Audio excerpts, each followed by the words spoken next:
Dicen que cuando la luna está teñida de tonos rojizos es cuando se pueden hacer realidad los peores presagios. En la antigüedad la llamaban luna de sangre y casi siempre venía acompañada de catástrofes. Y es precisamente una luna de sangre la que una noche cualquiera ilumina el camino que están recorriendo los miembros del Colegio Invisible. Por eso, en esta madrugada, cualquier cosa es posible. Incluso que acaben aislados en algún lugar con mucho misterio, esperando que alguien acuda a su rescate. Y mientras esto sucede, ¿qué mejor que contar al calor del fuego nocturno un buen puñado de historias macabras? Iniciamos viaje. Hola, ¿qué tal? ¿Cómo estáis? Pues mirad, nosotros yo creo que un poco temblando, porque Josep, cuando conduzcas, aparte de lo que decía este señor de si bebes no conduces, bueno, en fin, que no lo has hecho, pero vete mirando hacia adelante, porque yo entiendo que las cosas que nos estás contando del sitio que estamos atravesando son muy interesantes, pero no hace falta que te gires en el coche de un lado para otro. Es que estoy muy pendiente porque esto está lleno de curvas. Estamos en la Serra de Tramontana.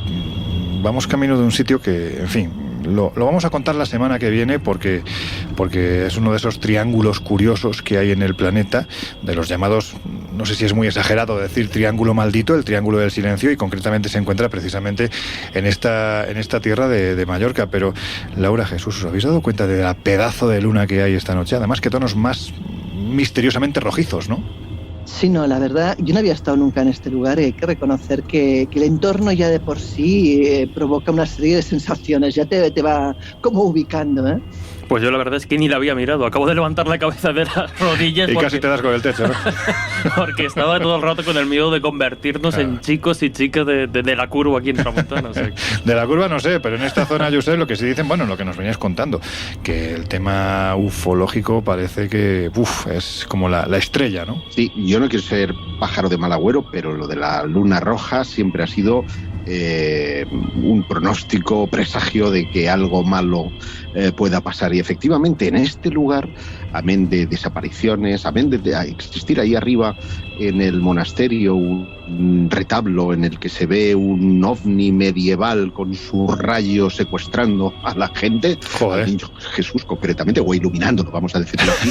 Es un lugar al niño Jesús que pone al niño Jesús, que no es Ortega, sí. El Jesucristo, que pone un poco los pelos de punta. Pues mira, si tienen que abducir a alguien, que te abduzcan a ti, que estás encantado de la vida. Y yo, sinceramente, estoy muy bien donde estoy.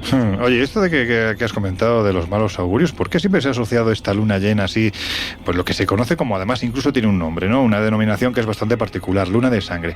¿Por qué siempre se ha llevado a esos malos augurios más allá del color que tiene? Bueno, básicamente supongo que es porque el tono rojizo de la luna viene dado por el polvo en suspensión y, por supuesto, eso significa presagio de tormenta. En catalán hay una cosa que dice cel rogent plujovent, o sea, cielo rojo o lluvia o viento, y me imagino que en una sociedad agrícola como la que dio lugar a muchos de estos mitos, pues el presagio de granizo, de tormentas, de arena, qué sé yo, pues era un presagio de que igual las iban a pasar canutas, ¿no? Bueno, pues esperemos que... Si antes hablamos, antes ocurre. ¿Qué está pasando? ¿Por qué te estás parando? ¡Ostras! Oye, pues realmente no. Joder. Mira que le estoy dando... Tengamos la fiesta en paz, o sea, no tengo ganas de quedarme aquí medio tirada. No, por favor, además, con esta oscuridad, que a mí me da mucho miedo. A mí me pasa como a Nachito, el niño este de Belén, ¿os acordáis, no? Que estaba enterrado, que le tenía miedo a la oscuridad y por eso siempre tiene en la tumba cosas encendidas. Pues a mí esto no me gusta nada. ¿Qué está pasando? No me fastidies. Pues la mala noticia, Loren, es que esto no arranca, ya te lo digo. Pues habrá que llamar a alguien, ¿no? Acabáramos. Pero si aquí no hay cobertura, ¿quién va a llamar? No me digas. A ver. Ostras, tú. Buah, lo que faltaba. Bueno, pues yo qué sé, ¿qué hacemos? Oye, yo lo que os diría, busquemos algún sitio donde estar, no nos va a quedar aquí en medio. Oye, ahí al fondo no hay como una especie de lumbre, de luz o algo así. Pues sí, parece que hay un fuego. Qué raro, ¿no? Aquí en mitad de la sierra, que esto no debería estar permitido, pero bueno, lo mismo es una zona de barbacoas. Pues a saber, yo racionalmente prefiero pensar eso, que es algo hecho por el hombre. Que, justo. Pues si queréis, vamos para allá, dejamos aquí el coche un poco apartado, vamos a empujar lo que se quede en la cuneta y esperar a ver si pasa alguien que nos eche una mano. Venga, vamos para allá.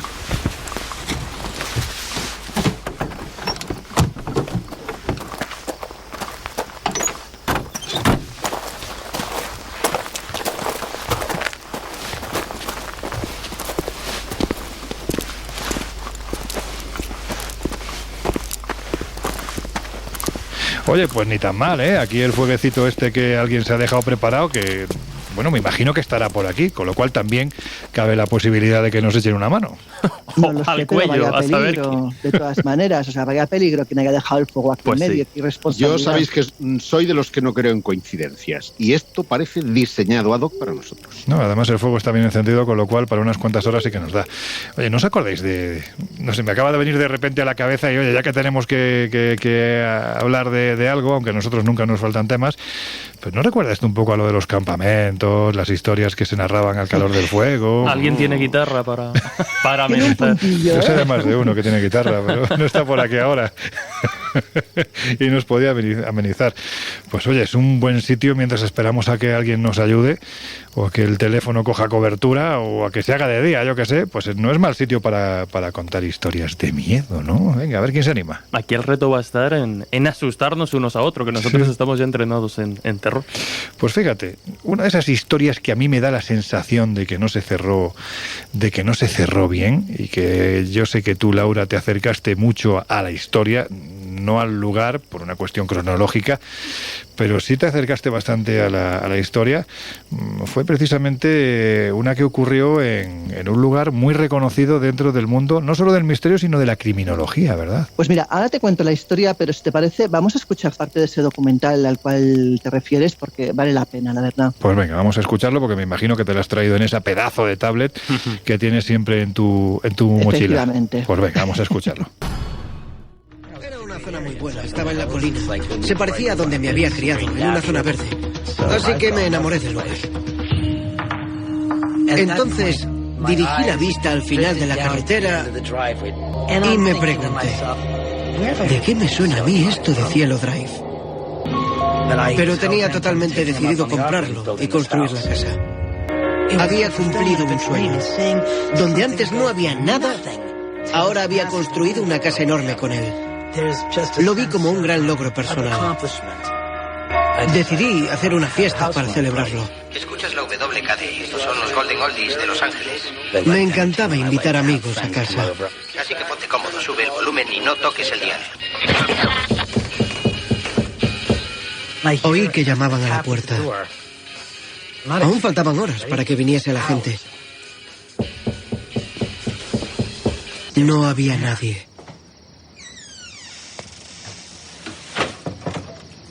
Entonces salí hasta la carretera. No había un alma, ni pasaban coches. Aquello estaba totalmente desierto.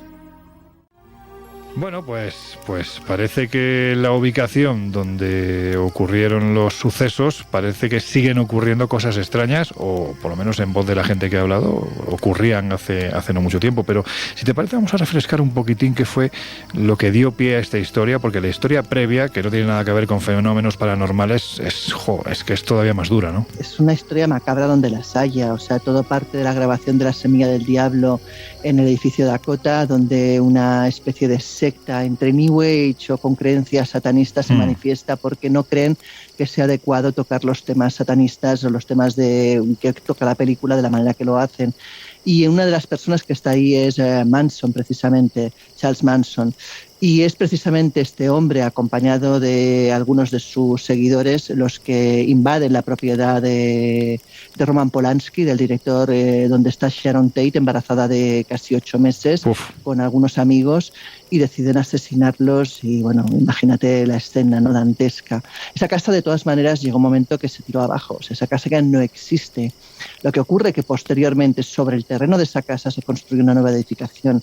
Y ahí nace esta historia que increíblemente nos hace reflexionar sobre dónde quedan los recuerdos, si solamente quedan en las paredes del lugar donde han ocurrido o incluso pueden afectar al terreno donde estaba esa localización, ¿no?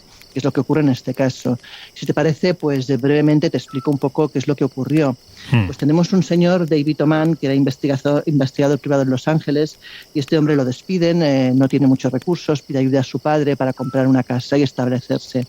El caso es que encuentra una oferta muy buena, una casa pues nada más y nada menos que la zona de Beverly Hills, imagínate. O sea, hay un precio súper competitivo. La verdad es que es un poco ingenuo, porque otros nos preguntaríamos por qué de ese precio. Claro. Él no se lo preguntó, compró el terreno y decidió construir la casa, una casa moderna, una casa nueva, bonita además, Y cuando la estrena, pues en principio todo va bien hasta que... Perdona, Laura, solo un pequeño matiz, porque es que aparte de ingenuo, este hombre debía de haber vivido en una burbuja durante años para no enterarse que allí se había producido uno de los crímenes más terribles de la historia de la criminología en Estados Unidos. No conocía el caso, o si lo conocía, no sabía dónde se había producido.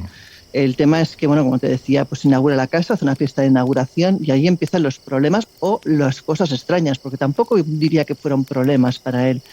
¿Y qué ocurre? Pues que cuando están celebrando la fiesta, pues una de las personas que está ahí, su novia Lisa, está en la cocina y tengamos en cuenta que la cocina está como a 2 pisos de altura del suelo, más cercano, y de repente ve una persona andando a la altura de la ventana de la cocina que pasa alegremente por el exterior. Imagínate el shock, ¿no? Sale histérica perdida al salón, le explica lo que ha pasado, se ríen de ella, yo creo que piensan que lleva una copa de más porque todos estaban un poco pues pasados de vueltas y nadie le hace ni caso. Pero esto no queda aquí, o sea, la cosa va a más. Pensemos que ya incluso cuando el señor David Oman está preparando la fiesta, ocurre también otro suceso curioso, que es que él siente como si alguien golpeara la puerta. Es muy temprano, no piensa que sean los invitados, pero cuando abre la puerta no hay nadie detrás. Claro, si vas sacando estos pequeños sucesos, al final es un gran suceso, ¿no? La cosa, como te decía, continúa. El caso es que se van los invitados, él se queda pues con su novia en casa tan tranquilamente y esa misma noche, terminada la fiesta, David va a la cocina y de repente ve que de la nada sale volando un vaso de vino que explota contra la barra que tiene instalada en la cocina. Bueno, él se queda un poco en shock, no ve nada lógico que ese vaso haya salido despedido sin haber nadie más en la cocina. Pero, como solemos hacer las personas normales, intentamos racionalizar las cosas, intentamos sacarle peso y importancia. El caso es que, bueno, él sigue con su historia. Lisa ya está acostada, él se queda en el salón viendo la tele y mientras Lisa intenta dormir, escucha como que la puerta del dormitorio se abre. ¿Qué piensa? Pues que evidentemente David está subiendo a la habitación, claro, ¿no? Pero se gira medio dormida y lo que ve es un hombre que la está mirando y que no tiene nada que ver con David. ¡Ostras! Imagínate el terror, o sea, auténticamente terror, ¿no? Además, yo creo que es la situación donde te sientes más desprotegido, cuando estás en la cama solo, medio dormido, ¿no? El caso es que asustada intenta encender la luz, cuando la enciende el hombre ha desaparecido, pero baja, como te puedes imaginar, histérica hasta abajo y le explica a David lo que ha ocurrido. David no quiere tampoco darle mucha importancia, pero sí que empieza a atar cabos, empieza a ver que hay algo que no es normal, algo que ocurre en su casa que no es lógico. El caso es que decide investigar sobre la localidad y sobre el lugar donde está ubicada su casa, y ahí es donde descubre la noticia del 10 de agosto de 1969 y de los terribles asesinatos de la familia Manson. El caso es que, bueno, empieza a comprender que quizás en su casa hay algo más que simplemente paredes nuevas, ¿no? Jolín. ¿Qué ocurre?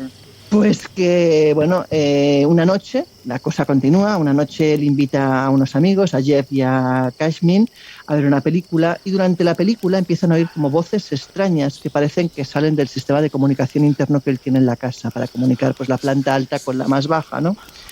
Empiezan a buscar por todos lados, piensan que es una broma, pero no, ven que están solos, ven que realmente las voces salen de no saben dónde, de repente desaparecen y todo vuelve a quedar en silencio. Sin embargo, ellos se quedan ya con esa sensación de que algo no funciona bien en esa casa y empiezan a obsesionarse con la búsqueda de respuestas. Empiezan esa especie de investigación, de hecho instalan cámaras, instalan micros para intentar esclarecer qué es lo que está ocurriendo. Los primeros intentos de investigación no dan resultados, pero de pronto, una noche, cuando está colocando una de las cámaras en el dormitorio, nota David que algo agarra fuertemente su mano intentando arrebatarle esa cámara. Él, pues como te puedes imaginar, se lleva un buen susto, lucha contra esa presencia invisible, consigue retener la cámara y cuando tienen la oportunidad de mirar la grabación descubren que hay una voz suave que dice lo siguiente: Jeffrey, don't shoot me. Es decir, Jeffrey, no me dispares. Jolines. Y eso sí que ya nos remite claramente a los asesinatos que pudieron ocurrir en el lugar, ¿no? A partir de aquí, pues ya sinceramente empieza un poco a agobiarse de lo que está ocurriendo en su casa, como te puedes imaginar. Cada día encuentra cosas nuevas, proyectores que se encienden solos, puertas que se abren y se cierran también. Y una noche... Eso se llama domótica, ¿eh? Sí, pero en este caso, cuando no la tienes, ¿verdad? quizás Claro. Más que domótica, podríamos llamar que es una putada. Sí, porque te has gastado la pasta en comprarte un caserón para que luego... ¡Wow! ¡Qué fuerte! Pues como te decía, una noche David vuelve a despertarse a mitad de la noche y se encuentra con ese mismo hombre que ya ha visto su pareja a los pies de su cama. Imagínate también el susto que se lleva, ¿no? Y además oye un sonido parecido a un disparo, a la vez que ve esa aparición. El caso es que ya llega un momento que sabe que tiene que investigar sobre lo que ocurrió en la casa y habla con un amigo suyo que es ex policía y le convence de que por favor le deje ver todos los registros de lo que ocurrió realmente en Cielo Drive. El caso es que no tarda mucho en ver las fotos y en reconocer primero a Jay Sebring, que era el estilista de celebridades que había muerto esa misma noche. También reconoce en las fotos a Steven Parent, un muchacho que había recibido un disparo. Y también ve, como no, las fotos, las horribles fotos que no tienen otro nombre, de Sharon Tate, que estaba embarazada, y imagínate pues la escena del crimen, ¿no? O sea, que realmente fue dantesca. Vaya historia. De todas formas, yo sí os recomiendo, por un lado, que si no habéis visto la película de La semilla del diablo, no evidentemente a vosotros tres, que sí la habéis visto y muchas veces, sino a quienes nos estáis escuchando al otro lado de los micrófonos de Onda Cero, aquí en mitad de este bosque oscuro y con este fuego que menos mal que estaba, nos está calentando bastante. Bueno, pues os recomendamos que veáis La semilla del diablo. La historia que hay detrás, pues es, como veis, brutal. Por un lado, Roman Polanski, el director de esta cinta, es que tuvo suerte, porque si hubiera estado esa noche en la fiesta que estaba haciendo su esposa Sharon Tate en Cielo Drive con varios amigos más, pues seguramente habría sido víctima de Sexy Sadie y de toda aquella caterva de criminales que, inspirados por un loco total como era Charles Manson, decidieron cometer una de las matanzas más terribles de la historia de Hollywood. Pero recomendamos esta película, y la penúltima que han hecho DiCaprio y... Sí, claro, es justo la que iba a recomendar, pues sin hacer demasiado spoiler, porque es una película reciente todavía, la última del director Quentin Tarantino, Érase una vez en Hollywood, como decías, protagonizada por Margot Robbie, DiCaprio, Brad Pitt, donde, sin hacer demasiado spoiler, hay una versión alternativa, un poco de la historia de Manson y los asesinatos de la familia, ¿no? Así que un poco para darle ese giro más divertido y quizás satisfactorio para muchos que la vean. Oye, Josep, ¿a ti te gusta el tema este de las leyendas urbanas? Porque me da la sensación de que muchas veces al calor del fuego pues son las historias que más apetece contar, ¿no? Hombre, claro que me gustan. No en vano tienen, yo creo que 3 de los elementos que a todos nos apasionan, ¿no? Misterio, la historia de leyenda urbana, para que funcione tiene que ser verosímil, y luego el tercer elemento, que es el característico, que es que haya un pozo de moralidad, de moralina, ¿no? Aquello de no te vayas con un desconocido y te la lleves a la habitación, porque puedes acabar en una bañera sin riñones y... ¿Cómo se lleven los míos? Bueno, eso si fuera el hígado, Jesús. No, yo pero sé por qué lo digo. Habla de ciertos monolitos que tiene el pobre. Ya, de piedras, guijarros. Sí. Efectivamente. Pues sí, me encantan las leyendas urbanas. Pues fíjate, dentro de muy poquito tiempo, ya quedan unas semanas, ¿no?, para que llegue una de las fechas más icónicas del año, el Día de Todos los Santos, más conocido a nivel internacional como el Día de Halloween. Y hay que ver, Jesús, cuántas historias, cuántas leyendas urbanas hay asociadas precisamente a este día, ¿no? Sí, y de hecho quizá leyendas urbanas que tienen todavía un componente añadido más terrorífico a los elementos que ha señalado Josep, y es cuando esas leyendas urbanas se convierten en realidad. Y entonces, pues la cosa, insisto, cambia. Yo estoy convencido que Los Invisibles y las Invisibles han oído hablar en más de una ocasión, además porque es un personaje que de alguna forma ha tenido también adaptación al cine de Candyman, el hombre de los caramelos, una especie de hombre... ya con ese nombre, qué mal rollo da, ¿eh? Que en principio lo asociamos a la ficción y es un rumor, es una leyenda que precisamente a partir del año, un poquito antes, pero concretamente a partir del año 1974 empieza a circular en Halloween, tiene una base real, truculenta y macabra. Hay que irse, como digo, a Texas, concretamente a Deer Park, a una población donde en la noche de Halloween del año 1974, Ronald Clark O'Bryan, óptico de profesión, decide pues acompañar a sus hijos, a Timothy de 8 años y a Elizabeth de 5, en su recorrido habitual la noche de Halloween para recoger caramelos por las diferentes casas del barrio. Además, junto a ellos iba también otro adulto, en este caso Jim Bates, también vecino y conocido de la familia, junto a su hijo. Por lo tanto, tenemos a estos 2 padres y a 3 niños. Pues bien, en ese recorrido van a diferentes casas, van recogiendo los caramelos habituales, hasta que en un momento dado se aproximan a una casa en la que las luces ya están apagadas, llaman otra vez porque nadie responde, y ante la falta de respuesta, digamos que Jim, el segundo adulto, se va con su hijo y los niños de Ronald a continuar avanzando. Ronald Clark se queda rezagado unos minutos y de nuevo se incorpora a la ruta, de nuevo se incorpora a esa marcha.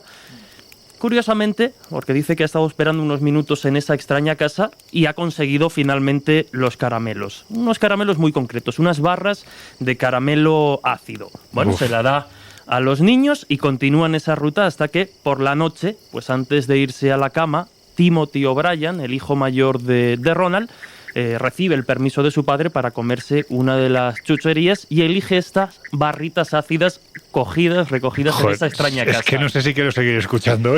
La historia toma un giro tremendo, porque de entrada él elige esa barrita y es incapaz de abrirla porque el papel que la cubre está como muy duro, está pegado al caramelo, ¿no?, de la barrita. Entonces su padre Ronald decide abrírsela, le cuesta, pero la abre, se la da, Timothy se la toma y unas horas después muere. Casualmente, pues esa noche comienzan las investigaciones del forense. Era ya tarde, era casi de madrugada. Pues el forense de turno y la policía empiezan a actuar un poco improvisando y a través de una serie de llamadas, pues el forense le solicita al policía de guardia que, antes de que él llegue a hacer la autopsia pertinente, le eche que olfatee un poco el aliento del niño. Y cuando lo hace, lo que se encuentra es como una especie de olor a almendras. En ese caso, en la conversación telefónica, el forense no duda. Es cianuro, algo que con la autopsia posterior se confirmaría. El niño, de hecho, confirma la autopsia, Timothy habría ingerido suficiente cianuro como para matar a 2 personas adultas. Es decir, que el caramelo iba muy bien impregnado. Afortunadamente, la policía, unas horas después, comienza a intentar recuperar el resto de barritas que procedían de esa extraña casa y precisamente como los niños no habían conseguido abrirlas, habían optado por tomar otros caramelos. Por lo tanto, el hijo del vecino y la hija de Ronald salvan la vida de forma casi milagrosa. Cuando empiezan a investigar y cuando investigan esos caramelos, lo que encuentran es que el caramelo había sido abierto previamente, obviamente, habían sido impregnados los 5 primeros milímetros de ese caramelo, centímetros, porque es de estos grandes, habían sido impregnados con cianuro y de nuevo el papel había sido grapado, digamos, al caramelo. Por eso los niños tenían dificultad al abrirlo. Comienza la investigación, la policía obviamente le pide a Ronald O'Bryan que lo acompañe a esa extraña casa donde supuestamente había recuperado los caramelos y en esa primera ronda por el barrio ya Ronald empieza a mostrarse confuso, ambiguo, no es capaz de recordar cuál era la casa exactamente, dice que él nunca llegó a ver la cara del que le había entregado los caramelos, que simplemente había abierto la puerta, se los había entregado y pues él había continuado con la ruta. Sin embargo, cuando la investigación comienza a avanzar, descubren que efectivamente en esa casa vivía una familia, concretamente un matrimonio con una hija. El padre trabajaba, si no recuerdo mal, en el aeropuerto. Inmediatamente es detenido, pero, oh sorpresa, el detenido, el supuesto sospechoso, tiene coartada, porque la noche de Halloween estaba trabajando y sus compañeros así lo certifican. La madre y la hija, que ocupaban ese extraño hogar, habían comentado que como se les habían acabado los caramelos, habían apagado las luces y que nunca habían llegado a abrir la puerta a nadie. Joder. La policía ya empieza a tener serias sospechas de que Ronald O'Bryan, el padre de Timothy, el padre del niño fallecido, puede estar quizá más involucrado de lo que aparenta. ¿Por qué? Porque a primeros de año, en enero, había contratado un seguro de vida por sus 2 hijos que unos meses antes de Halloween había ampliado incluso la póliza a $20.000 por cada uno de los niños en caso de que estos fallecieran. También empiezan a percibir que este Ronald tiene una serie de deudas que alcanzan los $100.000 y las piezas del puzzle parecen ir encajando. Hacen un segundo reconocimiento en el barrio donde ya le presiona más y, bueno, digamos que empieza a desmoronarse. Lo cierto es que nunca se encontraron pruebas definitivas, pero sí que en la casa de los O'Brien, en la casa de Ronald y el niño que fallece, se encuentran unas tijeras con residuos de un plástico similar al que cubría al envoltorio de los caramelos envenenados. Comienzan a tirar del hilo y, bueno, pues resulta que O'Brien había estado acudiendo a una universidad comunitaria y había preguntado a uno de los profesores una pregunta que, desde luego, no suele hacerse alguien así a la ligera, y era cuánto cianuro, cuál era la dosis de cianuro necesaria para que fuese letal. También incluso un testigo que trabajaba para una empresa de productos químicos en Houston le dijo a la policía que un hombre había ido a comprar cianuro y que se fue tras saber que la cantidad mínima que podía comprar era de 2,5 kilos. Curiosamente, no recordaba los rasgos, no se había quedado con el perfil detallado de Ronald, pero sí que iba vestido con una bata de médico, es decir, una bata que, bueno, pues, con la que él trabajaba al ser óptico. Hay que tener en cuenta, estamos en el 74, que todavía no existían o no estaban plenamente desarrolladas las pruebas de ADN, tampoco los sistemas de tarjeta contactless, entonces seguir el rastro de ciertas compras era más complicado. Era mucho más complicado. Pero, bueno, la propia familia de Ronald empieza a tener serias sospechas y finalmente es juzgado por un jurado popular el 3 de junio de 1975 que lo declara a Ronald O'Brien culpable y de hecho es condenado a pena de muerte. Una pena de muerte que se ejecutaría el 31 de marzo de 1984 con este personaje que ya había sido bautizado como Candyman, el padre que, bueno, pues todos los indicios parecían hacer pensar que había matado a su hijo y la intención era también acabar con la vida de su hija para cobrar estas pólizas. Y lo que gritaban en la manifestación, en la manifestación del juicio, los que estaban un poco en contra de Ronald, era truco o trato. Fue ejecutado, finalmente en esa época ya la silla eléctrica se descartó, él fue ejecutado por inyección letal. Y así comenzó a extenderse mucho más que unos años previos, a partir del 74, la historia de Candyman, la historia de los caramelos envenenados en Halloween, o también una versión alternativa que es la de las cuchillas o las agujas dentro de ciertas frutas. Pero ahora, ¿me permites una pregunta? ¿Qué culpa tenían los hijos del vecino? Él quería, él en principio lo que quería era no solo acabar con la vida de sus hijos, sino con la de más niños, como para hacer pensar que no era algo involucrado directamente con su familia, sino extenderlo un poco a que habían tenido la mala pata de cruzarse con alguien que había envenenado los caramelos y así extenderlo. Era un hombre que, desde luego, pues tenía la mente muy fría. Sí, pero fijaos que la reflexión es muy interesante porque esto, que es un caso real, dio lugar a una leyenda urbana. Y yo la he visto con mis propios ojos en los coles, cuando ves un cartel que dice: ojo, alguien tiene calcomanías impregnadas en LSD o caramelos impregnados de droga, para que los niños cojan el hábito, ¿no?, de drogarse. Y es el fundamento de la leyenda urbana. Algo que ha sucedido, que tiene un mito, o sea, un pozo de realidad y que ha originado un mito, ¿no? Pues fíjate, yo es que llevo todo el rato escuchando la historia con tanto detalle que decía, madre mía, es una muy buena leyenda urbana porque hay que ver lo bien documentada que está, cuánta fecha, cuánto dato, cuánto nombre, cuánto apellido. Y claro, cuando al final dices que la historia es real y que es en la que se basa el asunto de Candyman, es cuando me acabo de dar cuenta, con perdón, ya las olas lo permiten, acabas de joder a decenas de miles de chavales que el día de todos los santos iban a salir a pedir caramelos, Jesús. Bueno, que se anden, lo decía Josep, ¿no? Una de las bases o claves de las leyendas urbanas es la moraleja, ¿no? Sí. Bueno, pues al final, para andarse sobre todo con cuidado. Es cierto que desde este caso, salvo algún casito más aislado que alguien ha metido agujas que no acabó en muerte, nada similar ha sucedido. Es decir, que es un mito de alguna forma infundado por este personaje. Pero bueno, nunca está de más andarse con cierta precaución, ¿no? ¿Vosotros creéis, Laura, Loren, que a los invisibles que se vengan a Halloween en Cantabria, si les damos caramelos, lo aceptarán? ¿Escuchar el programa? Ya no se pueden escapar. Ya... Yo creo que es más fácil que te acepten una cerveza. Sí. Total. Sí. Eso está ya comprometida. Bueno, pues nada, con esta... En fin, con esta propuesta que acaba de hacer Josep Guijarro, os vamos a dejar unos segundos con nuestros compañeros de los servicios informativos de Onda Cero Radio. Estáis en el Colegio Invisible y nosotros aquí en mitad de un bosque en el que, por cierto, el cielo se ve extraordinario. Y fijaos qué pedazo de luz acaba de pasar. Seguro que vinculado a los ovnis hay alguna historia de estas contundentes que nos vas a contar tú, Josep, que eres el especialista en este tema, después de unos minutos. Venga, que enseguida regresamos.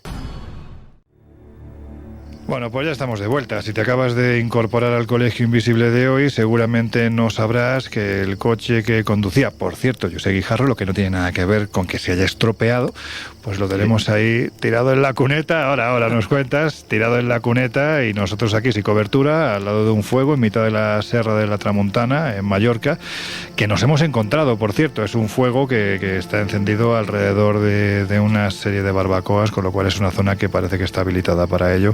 Así que nada de hacer fuegos, y mucho menos en mitad de la sierra, que vaya veranito que nos hemos pegado con los incendios, tanto en España como en otras partes de Europa. Pero en fin, que estamos hablando de, vamos a definirlo así, de historias macabras. Josep, te llamo Josep, como te llama mucha gente. Sí. No, es que es un nombre que realmente hay muy poquita gente que no lo pronuncia bien, porque yo ya te he oído a ti, pues no quejarte, que quizás deberías de hacerlo, pero sí mucha gente llamándote desde Josep, Yusef. El problema es que me giro. El problema es que me giro. Claro. Si no me girara, pues igual tendrían que ir probando hasta dar con la... Pues seguramente. Con la entonación correcta. Seguramente, pero vamos, es Josep, ¿no? Correcto. Perfecto. Muy bien. Bueno, pues Josep, hace unos minutos hemos visto el cielo. La verdad es que está muy clarito en este lugar, se ve extraordinariamente bien. Hemos visto ya más de una estrella fugaz y algún satélite que ha pasado, pero también en este lugar se ven ovnis, ¿no? Y hay historias vinculadas a los ovnis que perfectamente podrían entrar dentro de ese marchamo de historias macabras. Más concretamente hay una que a mí me encanta, que yo sé que tú te la sabes de pe a pa, que ocurrió en Minas Gerais en el año 1966. Pues eso, ¿no? Minas Gerais, que es un estado de Brasil, con un grupo de, aparentemente, dos personas que estaban en contacto, ¿no? con algo que parecía proceder de este planeta. Cuéntanos, porque la historia es macabra como pocas. Macabra, y que además os voy a dar alguna primicia, porque hay una nueva investigación que pone entredicho el propósito de aquella historia, pero es que todavía es más truculenta, ¿eh? Vamos a retroceder al 17 de agosto de 1966. Yo entonces aún no había nacido, pero para Mentiroso. Manuel Pereira... Hombre, yo soy del 67. Ya. Faltaba un año, no había nacido. Sí. Las apariencias engañan. Estaba en proyecto. Pero para Manuel Pereira da Cruz, que tenía 32 años, y Miguel José Viana, de 34, fue el día en que todo empezó y que todo terminó. Me explicaré. Estos dos técnicos electrónicos, que residían en campos de Goitacazes, en Brasil, avisaron a sus familias de que ese día iban a ir a Río de Janeiro a comprar algunas piezas que necesitaban para reparar televisores. Pero nunca llegaron a su destino. Se sabe que se subieron a un autobús, que viajaron 250 kilómetros hacia el suroeste del país, que en una de las paradas bajaron a comprar una botella de agua y un impermeable, que la vendedora le dijo incluso a la policía que ambos parecían nerviosos porque estaban constantemente mirando el reloj a cada minuto. Y esa fue la última vez que se les vio con vida, porque 3 días después, un joven de 18 años que cazaba gorriones en una colina del Morro de Vintem, muy cerca de Niterói, descubrió los cuerpos sin vida de esos dos técnicos. Y el lugar, Loren, Laura, Jesús, es aterrador. Imaginaos un área deshabitada, donde hay favelas, barracones, arbustos, se inicia el bosque como este, por cierto. Hay alguna que otra torre de alta tensión, caminos irregulares que parecen prácticamente un laberinto, un lugar en suma peligroso, sobre todo debido a los problemas relacionados con el crimen por la proximidad de las favelas, pero aparentemente ninguno de esos dos chavales, de esos dos caballeros, 30 y tantos, ya no son dos niños, pues tenían signos de violencia. Vestían de traje y llevaban consigo los impermeables que habían comprado, pero lo más desconcertante es que tenían en el rostro una especie de máscaras de plomo que ellos mismos habrían confeccionado en su propio taller y que les cubría los ojos y parte de la nariz. Bueno, la policía también encontró una libreta que tenía dos anotaciones muy curiosas. La primera decía 16:30, estar en el lugar acordado. La segunda, 18:30, tragar las cápsulas, después del efecto proteger los metales, esperar a la señal de la máscara. Nadie entendió nada. Pero imaginaos eso, es decir, claro, porque junto a ellos lo único que había era una botella que tú podías pensar que la habían utilizado pues para ingerir las pastillas, y había también un paquete con dos toallas. Como podéis imaginar, aquello tuvo un amplio eco en los medios de comunicación. La causa de la muerte, según la autopsia, era paro cardíaco por causas desconocidas, y aquello pues levantó todo tipo de comentarios y de suposiciones, incluido el contacto ovni, como bien sugerías, Loren, porque en este caso las máscaras habrían tenido el propósito de proteger a los ojos ante una eventual radiación. Pero se da la circunstancia además de que el sitio donde se fueron encontrados los cuerpos ya era un lugar, vamos a llamarle foco de apariciones ovni durante muchos años, ¿no? Y la policía, sin embargo, no encontró restos de las cápsulas que supuestamente, decía la nota, habían ingerido, y la autopsia tampoco reveló ningún tipo de envenenamiento. Es más, resultaba extraño que tras 3 días de exposición en un campo, ninguna alimaña, ningún roedor, ningún bicho hubiera ido ni siquiera a picotear aquellos cadáveres. Sí, hay que decir que además, perdona Josep, que claro, toda la zona esta de Mordovitén es que es muy selvática, es decir, estamos hablando de un lugar en el que hay mucho bicho que además normalmente por la noche suele tener hambre, ¿no? O sea que es un poquito raro esto. Picotear, es que sí, macabro. Sí, macabro. Es que realmente es así. Insisto, para aumentar aún los interrogantes, se encontró un libro en el taller de la casa de Miguel, donde la policía halló las herramientas y la chatarra que usaron para cortar esas máscaras de plomo, con pasajes destacados relacionados con la luminosidad intensa que relacionaban, atención, y esta es la novedad, con los espíritus. Anda.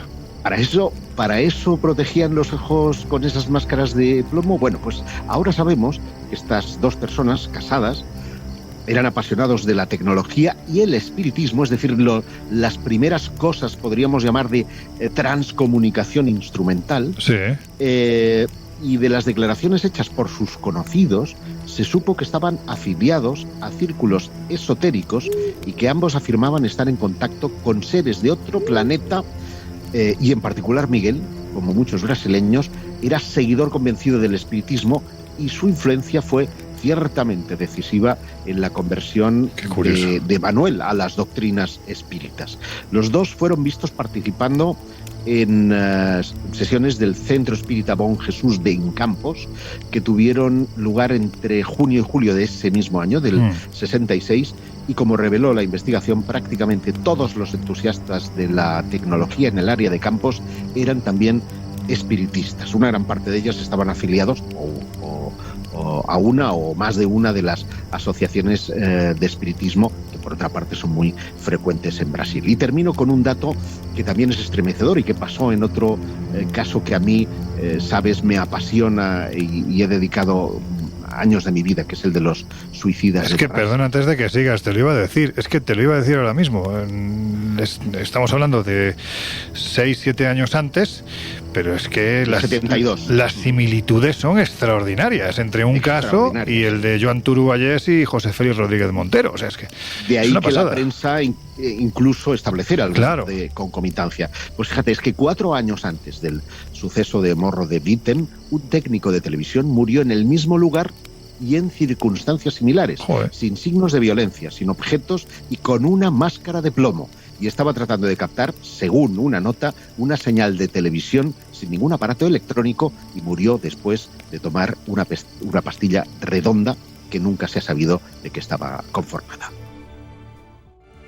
Oye, por cierto, tú que has estado todo el verano con Miguel Pedrero, que Miguel es muy de testimonios, ¿no te ha pegado a ti ese gusanillo por traer algún testimonio, alguna historia que nos cuente alguien a quien has entrevistado? Yo pregunto, así de... No explícitamente, pero sí que es cierto que hace unos días me estuve intercambiando unos audios de WhatsApp con una buena amiga. Ella es, entre otras cosas, escritora, ¿no? Porque, bueno, es cantante de un grupo punk, es ilustradora. No me digas, y hace un añito publicó un libro, una historia que perfectamente podría ser una película de terror absoluta. Oye, perdón, antes de que nos cuentes la historia, ¿no tienes alguna canción de ella? Aunque tienes el premium de una plataforma muy determinada. Pues, a lo mejor tengo alguna descargada. A ver, mira, en la lista de... Aquí está, mi biblioteca. Pues dale, a ver cómo suena. Hace falta un poco más de tranquilidad, ¿no? Para meternos en contexto. Para este contexto. Y desde luego la historia cambia. Ella es, que no la hemos citado, ella es Marta Fontana, y como digo, entre estas facetas de ilustradora, de cantante, también deberíamos añadir la última, de escritora, porque, como digo, hace muy poquito tiempo, hace un año aproximadamente, publicó un librito, una novelita. Lleva por título La casa de Vergés. Y, bueno, si no recuerdo mal, la editorial era la Marca Negra Ediciones. Un librito que además se agotó rápidamente, la portada es muy gótica, llama mucho la atención. Y lo que más llama la atención es que lo que narra es la historia de la casa en la que durante generaciones su familia ha vivido. Hasta ahí, bien. Hay que decir que Vergés es un pueblecito que está en Gerona. Y ahí han pasado decenas, si no centenas, de fenómenos extraños durante generaciones. E incluso ella ha hecho una investigación exhaustiva de la historia del lugar, a nivel de prospecciones arqueológicas, a nivel de arquitectura, a nivel de... Ha investigado todo lo que ha estado en su mano para saber qué demonios podía pasar. Buscar una explicación, lógicamente. Efectivamente. Claro. Como decía, ella ha investigado, pues eso, la casa, el lugar, y entrevistado a todos los miembros de su familia que han vivido allí. Y bueno, pues las historias, insisto, son asombrosas. La han bautizado como el Amityville catalán, y yo siempre digo que no me parece quizá lo más afortunado, porque si partimos de la base que en Amityville hay cierta aura de fraude en algunas cosas... Venga, no vayamos al debate, que aquí estamos de historias macabras esta noche. Bueno, que, por cierto, para macabra tu pronunciación del catalán. El pueblo no es Vergés, sino Verges, que es vírgenes en traducido, y que además tiene su curiosa danza de la muerte, que es muy justo, porque la portada de la novela es una danza de la muerte, y seguramente es esta que comentas. Pues como dices, hace muy poquitos días estuve charlando con ella, de hecho tengo aquí los audios descargados en WhatsApp, y si queréis más que contar yo la historia y los fenómenos, pues lo más interesante es que nos los cuente ella. Claro, yo la primera pregunta que le hice un poco al hilo de esta historia es ¿qué hace especial a esta casa de Verges? Pues vamos a escucharla. La casa de Verges, a nivel personal, forma parte esencial de mi vida. Es como un baúl lleno de recuerdos maravillosos y fantásticos, en el sentido más mágico. Cabe decir que allí vivimos los mejores años de nuestra vida. Pero más allá de mi experiencia personal, el lugar no para de sorprendernos. A cada paso que damos, se desentierra una nueva historia, testigo de que ese lugar está marcado por la muerte y por lo sobrenatural. Y tal y como ya hemos adelantado en la novela, que no es novela porque es casi un ensayo novelado, porque la investigación que la sustenta es tremendamente real y completa, nos encontramos que hay toda clase de fenómenos, apariciones espectrales, ruidos, voces, fenómenos de manifestaciones extrañas. Joder. Entonces, bueno, lo que le dije es que nos hiciese un breve catálogo de cuáles eran los fenómenos más llamativos que ha podido recopilar en esta investigación. Laura, esto es un parque de atracciones para ti, ¿eh? Bueno, es que... Vamos, yo lo que te digo es que, por favor, que nos invitáis Ya sabía yo que estaba diciendo, yo quiero. Hay que decir que Marta Fontana, la autora de esta novela, es fan del Colegio Invisible, se lo comentábamos. Le mandamos un beso muy fuerte. Hacemos un Colegio Invisible desde allí y aprovechamos para investigar. Bueno, pues Marta, te mandamos muchos besos, muchos abrazos y te pedimos que nos invites a que vayamos a tu casa, a la casa de Verges, para poder hacer allí, pues Laura y Josep harán sus cositas, estas cosas de los aparatitos y tal, y Jesús y yo pues montaremos el chiringuito para hacer el programa, ¿no? O sea, como si Sí, vosotros os iréis a comer gambas de pavo. Bien, perfecto. La purda tiene sus... Bueno, Jesús, continúa. Rápidamente, dentro de este catálogo de fenómenos, ella misma dice que hay algunos que pueden llegar a tener una explicación más racional y sin embargo otros que se escapan. Entonces yo quise ahondar precisamente en esos fenómenos de más difícil explicación y le pregunté por que nos contase alguna de las experiencias más terroríficas o más extrañas al detalle, algunos de las más raras que ella ha podido recoger. Sucedió una noche en el comedor, un comedor que daba a pie de calle, con una ventana que daba a 2 pasos literales de lo que era la pared de la iglesia, porque esta era la particularidad de la casa también, estaba al ladito justo de la iglesia. En esta ocasión estaban mi tía Conchita, que también es un personaje importante en toda esta historia, y su hija Cristina, jugando a las cartas, Conchita, digamos, de espaldas a la ventana y Cristina mirando a su madre. En un momento determinado, Cristina queda petrificada mirando hacia la ventana. Su madre, extrañada, le dice: pero, nena, ¿qué te pasa? Parece que hayas visto un fantasma. Cuando Conchita se giró, lo que describe Cristina que vieron era la cara de una anciana vaporosa que las miraba fijamente, pero como si las atravesara. Había algo muy desconcertante y es que la cara parecía aplastada contra el vidrio y no tenía cuerpo. La primera reacción fue salir corriendo y echarle la culpa a los vecinos, porque siempre se le intentaba dar una explicación racional. Era eso o hacer las maletas y plantarse en la calle. No quedaba otra. Y así sucedió durante mucho tiempo. Se le fue quitando importancia a lo que realmente pasaba. Cuando salieron a la calle, allí no había nadie. Para terminar, por no alargar esto demasiado, porque lo interesante es leer la novela, repito, claro. la Casa de Verges, de Marta Fontana, que nos invite también allí y hacemos presentación de la novela y todo lo que haga falta. Es, pues eso, después de entrevistar a familiares, a gente de su más absoluta confianza, es decir, no estamos hablando de testigos ajenos, sino de gente de su propia familia que relata fenómenos extraños. Bueno, pues después de una investigación tan exhaustiva, ¿cuál es la conclusión, si es que se puede llegar a alguna, que ella ha sacado de lo que puede manifestarse, puede estar pasando allí? Pienso que la Casa de Verges lleva mucho tiempo en pie, conteniendo una historia muy oscura, de mucho dolor. Lo que está claro es que estudios científicos ya registran anomalías en el propio terreno. Así que la Casa de Verges aún contiene los ecos de su historia, que no ha cicatrizado. Aparte de todo este dolor acumulado y toda la historia trágica de la casa, creo que algo oscuro también merodea. Tal vez como un depredador, como algún ser que viene a nutrirse de todo ese dolor. Algo arcano, algo oscuro, habita también entre las sombras de la Casa de Verges. Claro, yo lo que te pregunto, Jesús, tú a esta chica la conoces desde hace ya tiempo, entiendo que partes de la idea de que no es una persona que esté fabulando. Claro, para un ultra mega escéptico en el mejor de los sentidos como eres tú, ¿qué opinas después de escuchar estos testimonios? Bueno, es cierto, para empezar a alabar, y eso para mí ya es interesante, la pedazo de investigación que sustenta esta novela, insisto, ¿no? Ensayo casi novelado. Luego, pues, por ponerla la puntilla quizá más crítica, sin haber hecho yo el trabajo de campo al detalle, aunque tampoco creo que cambiaran mucho las cosas, hay que decir que a fin y al cabo estamos hablando también de una casa con cierta tradición, o sea, que no se remonta solo a las generaciones familiares, sino que ya de antes parece que en el lugar se comentaba que a aquella casa no se acercasen los niños, que no jugasen cerca, etcétera, etcétera. Pero insisto, por poner una puntilla crítica sin entrar a desmerecer más la historia, porque es tremenda, hay que estar, lo que siempre digo, no hay que tener en cuenta que muchos de estos fenómenos son muchísimos, algunos sí que se pueden interpretar pues desde una perspectiva más racional, pero hay que tener en cuenta que muchas veces, o quizá algunos de los testimonios más llamativos, pues sucedieron hace tiempo. Ya sabemos que que la memoria en ocasiones es frágil y sobre todo modifica los recuerdos más traumáticos o tremendos. Bueno, siempre estamos con un elemento, es el mal de los investigadores de anomalías, de alguna forma, ¿no? Que al final nuestro elemento de construir o llegar a conocimientos a veces es endeble, o es más que endeble, frágil, ¿no? Frágil, y sí. tenemos que jugar un poco con ese hándicap. Pero insisto, por poner la puntilla... Por eso mismo...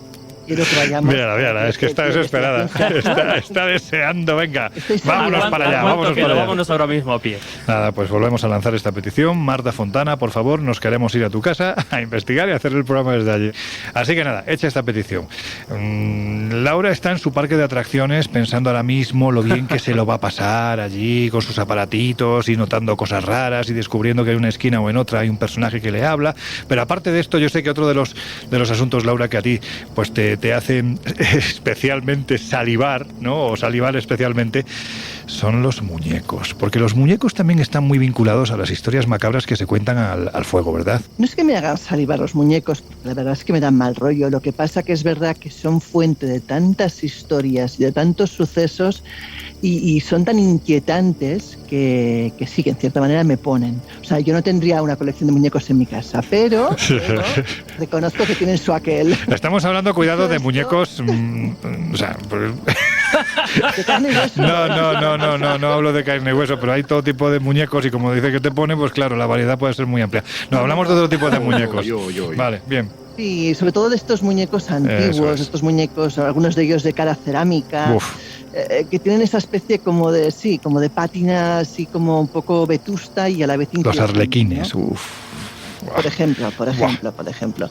Pero bueno, la historia que te voy a contar a continuación, la verdad es que también pone los pelos de punta. En este caso nos vamos a Vicksburg, a Mississippi, en Estados Unidos.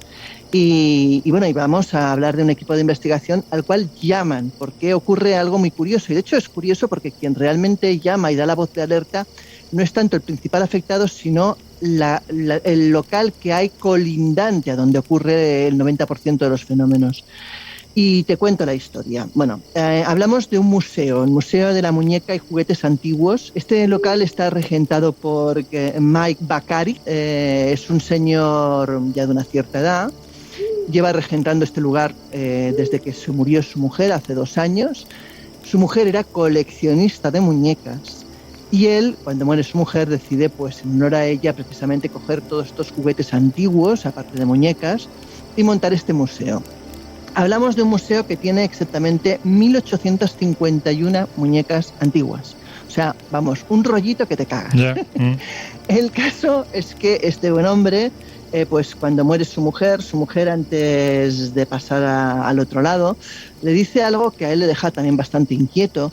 Y es que hay una de las muñecas, una muñeca grande, una muñeca antigua, una muñeca que data del 1920 y es de la marca Koenig & Wernicke, una marca de muñecas antigua bastante reconocida para los coleccionistas, que, según ella, está vinculada a una niña que, según cuenta la señora, habla con ella a veces. Ahí empieza ya una historia un tanto espeluznante, por decirlo de la mejor de las maneras, ¿no? Pero lo curioso del caso es que cuando él monta el museo se da cuenta de que esa muñeca cambia a veces de lugar, cambia a veces de posición. Es verdad que oye voces de niños jugando o voces de niños hablando en el sótano de la casa donde tiene el apartado de las muñecas, pero lo que es peor, sus vecinos pared con pared. Y hablamos de una pareja que tienen un local, una galería de arte donde a la vez viven. También tienen experiencias muy extrañas. Oyen también voces de una niña que les habla, pero lo que es peor, tienen pesadillas terribles donde ven muertes y ven sensaciones terroríficas aparte, se despiertan a medianoche súper angustiados y no saben a qué se debe esto. De hecho, en paralelo, esta pareja, que son desconocedores de lo que ocurre en la tienda que lida con su casa, investigan, de hecho, lo que es la propia galería para ver si tiene una historia extraña. Y sí, la galería también tiene en sí una historia curiosa porque había sido refugio de soldados durante la guerra, pero aparte había sido también el sótano de esa galería, había sido un lugar donde habían habido confinados bastantes esclavos. Con lo cual, ya de por sí, tampoco el local en sí está muy libre de pecado, ¿no? Por decirlo de alguna manera. Se junta todo, vamos. volvamos a lo que nos ocupa, que es la tienda de muñecas. Este hombre llega un momento que, inquietado por lo que hace la muñeca, también decide investigar realmente esa muñeca. Y, ¡oh sorpresa!, la muñeca tiene una historia realmente espeluznante. Y es que esta muñeca pertenecía a una niña que durante el Holocausto nazi fue presa junto con sus padres y nunca volvió.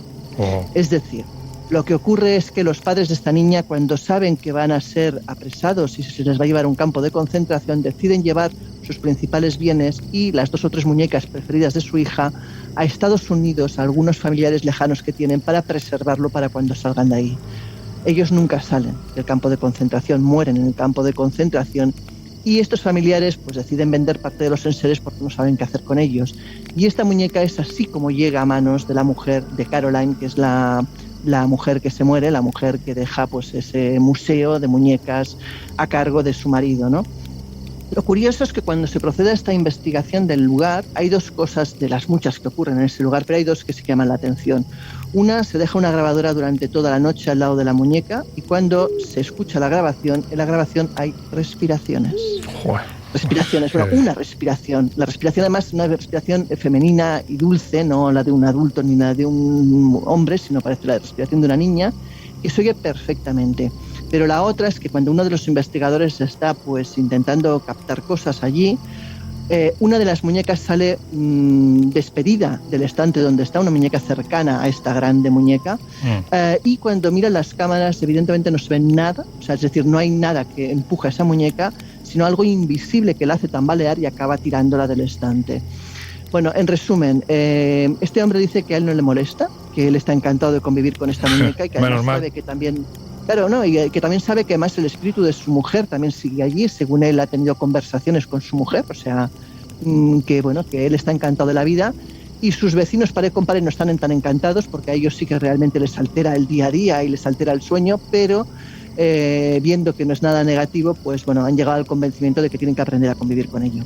Hay que ver de todas formas, ¿no? Como cuando hablamos precisamente de este tipo de personajes, ¿no? De los muñecos, que además están ligados de una forma u otra a sucesos más o menos luctuosos, este tipo de... Se podrá creer o no, pero lo cierto es que este tipo de impregnaciones, vamos a llamarlo así, lo que generan es una serie de fenómenos que serán más o menos creíbles, más o menos sugestivos o sugestionables, pero lo cierto es que casos tenemos. Me venía a la cabeza ahora, por ejemplo, la casa, el Hotel Posada del Sol, por ejemplo, que se encuentra en la colonia Doctores, en Ciudad de México, donde, bueno, pues el constructor Francisco Saldaña, que era un español, decidió meter mucho dinero en la construcción de este edificio, finalmente se arruinó y no se le ocurrió otra cosa que acabar con la vida de su mujer y de su hija. Y de hecho, en la estancia donde supuestamente asesinó a su hija, hoy en día podemos encontrar un altar lleno de muñecos donde los propios guardias de seguridad de este lugar aseguran que ocurren todo tipo de fenómenos extraños, por no hablar, que además estuvimos allí no hace mucho tiempo, Laura, de la isla de las muñecas de Julián Santana. Te quiero decir que es que en Xochimilco. Y además hay otra cosa que a mí todavía me pone más los pelos de punta, y es que muchas veces esas personificaciones que surgen después, que parecen proceder de la muñeca y que muchos piensan que pueden ser niños, a veces no son niños. A veces se esconden tras la apariencia de un niño lo que son posesiones diabólicas realmente del muñeco, ¿no? Como por ejemplo el caso muy conocido de Annabelle. En ese sentido también, o el caso, por ejemplo, también de Eugene, del famoso niño marinerito, ¿no? O sea, ojo, porque a veces es la manera que tienen, exacto, es la manera que tienen los entes no precisamente positivos de intentar establecer contacto y de cautivar a los que están cerca, y es personificarse como un niño, como algo inocente. Pues ya que estamos hablando de muñecos, yo creo que sí, hay otro tipo de muñecos que también dan mucho miedo. Vamos a hacer un homenaje y un recuerdo al quinto Beatle del Colegio Invisible, que es el épico Osquillas, que hace tiempo que no lo citamos, pero que es nuestro particular muñeco maldito después de la historia que tú contaste hace ya justo pues casi un año. Jesús, quien no la recuerde, que se vaya a ese programa de cuentos que hicimos de especial de Navidad, donde Jesús nos habla de esa fobia que tenía cuando niño con un épico Osquillas. Pero independientemente de esto, hay otro tipo de muñecos que también dan mucho miedo. Por ejemplo, a mí particularmente, no sé si estoy inspirado por Saw, esta película un poco del muñeco asesino o qué, o del muñeco diabólico también, pero lo cierto es que los muñecos de los ventrílocos... Sí, dan miedo. Porque solo pensar que nadie mete la mano por la parte trasera y ese bicho se pone a hablar solo, ya da cosita, ¿eh? Da mal rollo. Un miedo o fobia a los muñecos, ya lo hemos comentado aquí alguna ocasión, que tiene nombre concreto, ¿no? Que es la pediofobia. Sí, no es muy agradable el concepto. No. Pero si ya te dan mal rollo de por sí, imagínate que eres coleccionista, que tienes una cabeza de muñeco de ventríloco y que de repente por las noches o por las mañanas, cuando bajas a la zona de exposición, te encuentras la puerta de la vitrina donde está expuesta abierta, dejas una cámara grabando y de repente te encuentras que esa cabeza por las noches empieza a mover la boquita y a mover los ojos, ¿no? Con la peculiar forma en la que lo hacen esta clase de muñecos. Claro, yo te voy a hacer la pregunta estúpida. Si solo es la cabeza, ¿cómo abre la puerta? Bueno, pues con algún tipo de energía mental, vale. Psíquica o paranormal, que en estos casos. O con un cabezazo. A base de cabezazos, ¿no? Esto es lo que le pasó de alguna forma a Michael Diamond, un coleccionista de objetos extraños, que se había hecho de una forma un tanto peculiar con un muñeco que además tenía una historia muy especial y me ha recordado mucho a la que ha comentado Laura, porque también tenemos que remontarnos a un ambiente terrible, a un ambiente trágico y dramático como es la Segunda Guerra Mundial. Este muñeco, bautizado como Mr. Fritz, bueno, pues se hizo famoso en unas grabaciones que circularon por internet, las podemos colgar en redes o sin demasiado esfuerzo, si los oyentes lo buscan, lo van a encontrar hace relativamente poco, 20 de septiembre de 2019. Insisto, unas imágenes grabadas por una GoPro donde efectivamente pues se ve esta cabeza siniestra de muñeco de ventríloco mover las cejitas, los ojitos y abrir la boca. Pero insisto, casi que es más terrible si tenemos en cuenta el contexto, la historia del propio muñeco, porque este muñeco fue construido en el año 1943 por el soldado Billy Booth, cuando él era ya prisionero de un campo de concentración alemán, concretamente el Stalag 2B, muy cerquita de Hammerstein, en Polonia. Él lo creó como buenamente pudo con papel de periódico empapado en almidón, y es que justo pues antes de empezar la guerra él era animador infantil y titiritero, así que bueno, pues usó este muñeco bautizado, insisto, como Mr. Fritz para entretener a sus compañeros, hasta que el 14 de enero de 1945 Billy Booth, el creador de este muñeco, el artífice, pues junto con otros 9 estadounidenses, presos estadounidenses, es ejecutado a tiros mientras, bueno, pues cavaban su propio hoyo, ¿no? Una de las técnicas que sabemos que se ejecutaban. Una de las muchas, sí. Efectivamente, en los campos de concentración. Claro, hemos dicho que esto es el 14 de enero de 1945. Unas semanas más tarde, la liberación del campamento por parte de los aliados, encuentran el muñeco vuelve a casa y cuenta la historia que estos soldados estadounidenses que rescatan de alguna forma a Mr. Fritz, lo que hacen es entregárselo a la familia del soldado, a la familia de Billy Booth. Sin saberse, es lo que suele pasar en estas historias, ¿no? Sin saberse cómo ni cuándo, el muñeco, o más concretamente su cabeza, que es lo que a día de hoy parece que se ha recuperado, acaba en una tienda de antigüedades en Carolina del Sur, en una localidad de Carolina del Sur, donde es comprado por un conocido coleccionista de objetos de la Segunda Guerra Mundial de Liverpool. Este coleccionista lo coloca en su sala de exposiciones y, bueno, pues como le sucedería años después a Diamond, decide deshacerse de él cuando ve que el muñeco empieza a mover los ojos, que la puerta de la vitrina donde se expone aparece abierta, en fin. Joder, para no hacerlo, claro. Es que... Hombre, claro. Lo primero que hace, de hecho, es mandarlo al cobertizo, se deshace, se lo saca de su sala de exposiciones, lo manda al cobertizo, y cuando ya decide deshacerse de él, de hecho se lo regala a Booth en una feria de antigüedades donde lo intercambian, porque dice que en ese cobertizo donde es desterrado casi, sus hijos escuchaban risas infantiles que provenían del interior de ese lugar donde habían guardado a Mr. Fritz. Como digo, finalmente a través de una serie de trueques y de intercambios, el muñeco acaba en manos de Michael Diamond, su actual propietario, el que lo populariza con estas imágenes de septiembre de 2019. Y si me permitís, voy a poner la nota escéptica y no la pongo yo. Cito directamente a Iván Mourín, que en su último libro, Espiritismo Digital, en su capítulo dedicado a los muñecos, es donde me he encontrado con esta historia que yo desconocía. Y él decía que él es director de cine, entre otras cosas, o sea que tiene muy bien cogido los posibles trucos para simular estos fenómenos. Y él decía que el principal problema de este tipo de vídeos es la cantidad de puntos muertos que quedan sin cubrir con la cámara. Tal como es la grabación que se presenta, el aparador o esta vitrina donde se expone la cabeza del muñeco podría abrirse a distancia y los movimientos faciales conseguirse, pues se podían realizar desde debajo de la mesa con un juego de cuerdas, o incluso, dice Mourín, si nos ponemos puntillosos, con un control mecánico electrónico como el de los muñecos animatrónicos. Pero también reflexiona que quizás sea algo demasiado elaborado para un vídeo de estas características. En cualquier caso, la historia de este muñeco hecho en un campo de concentración, que con los años parece estar algo maldito, a mí me llamó muchísimo la atención. Y bueno, pues ahora que estamos contando historias macabras, me ha venido a la cabeza. Pues te ha venido claro a la cabeza, porque estamos hablando de la cabeza de un muñeco, o sea, con lo cual nunca mejor tirado. Iván Mourín, ya sabéis, escribió Anatomía de una casa encantada, que fue el primer premio Enigmas que se editó, pues ya sabéis que es nuestra editorial, una de nuestras favoritas, Luciérnaga. Ahí lo tenéis, Anatomía de una casa encantada, merece mucho la pena leer este libro. Mirad, a mí había de pequeño una escena que me daba mucho miedo. Ya sabéis que soy muy vampirólogo, me gustan mucho los vampiros, pero esta escena no tenía nada que ver precisamente con los vampiros, sino con otro monstruo que durante muchas generaciones se paseó por las pesadillas de mucha gente. Esa escena era la del moderno Prometeo, que es como fue titulada en un principio la obra de Mary Shelley, Frankenstein o el moderno Prometeo. Pues ver a Frankenstein de rodillas al lado de una niña que le está dando una flor.